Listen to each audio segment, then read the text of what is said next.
এইটো হৈছে আমাৰ ইয়াত কয় মাটি ফেটি। এই সাপটো মই হাঁহচৰা দয়া চাৰিআলি কালি ধৰিছিলোঁ ৰাতি 10টা বজাত হাঁহৰ গঁৰালত। এই কুকুৰা পোৱালিক বহুত খালে আৰু এটা কুকুৰা পোৱালি ইয়াত সি মানে খাই থকা অৱস্থাত কালি ধৰা হৈছিলেতো বৈয়ামৰ ভিতৰত এটা পোৱালি সি উলিয়াই থৈছে। ঠিক আছে, মই সাপটো মেলি দিবলৈ চেষ্টা কৰিছোঁ। এই কালিৰ পৰা কষ্টও পাই আছে দেখত আছে আৰু ৰাতি মেলিবলৈ আহিবলৈ বেয়া আছে দেখত যাব। ঠিক আছে, বহুত খবৰ আছে।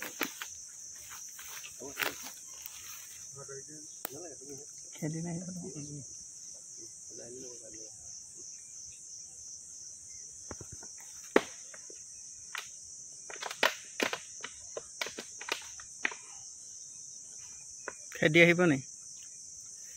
নাহে, সুধি লোৱাটো ভাল।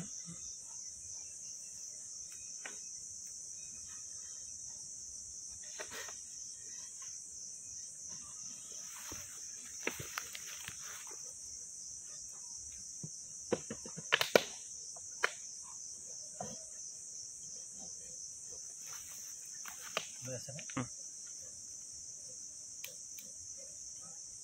ঠিক আছে, তোমাৰ কেমেৰাটো তেওঁক দি দিয়া নহ'ব।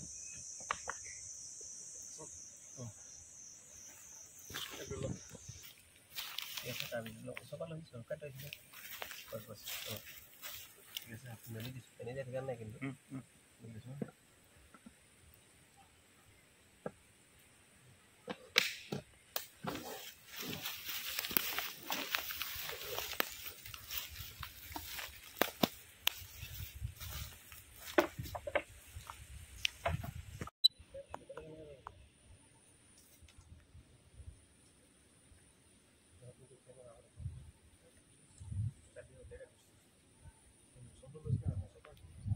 ফেটি বুলি কোৱা হয়।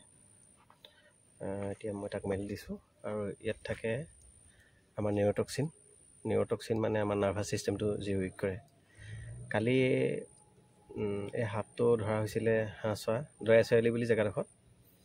ৰাতি প্ৰায় 10:30 বজাত মোক ফোন কৰিছিলে এজনে, গৈ ধৰা হ'ল। সি প্ৰায় 5-6টামান কুকুৰা পোৱালি মাৰিলে আৰু এটা গিলিও আছিলে। এতিয়া মেলোতে উলিয়াই দিওঁতে দেখিছে চাগে আপোনালোকে, আৰু তাক এতিয়া জংঘলত এৰি দিয়া হৈছে।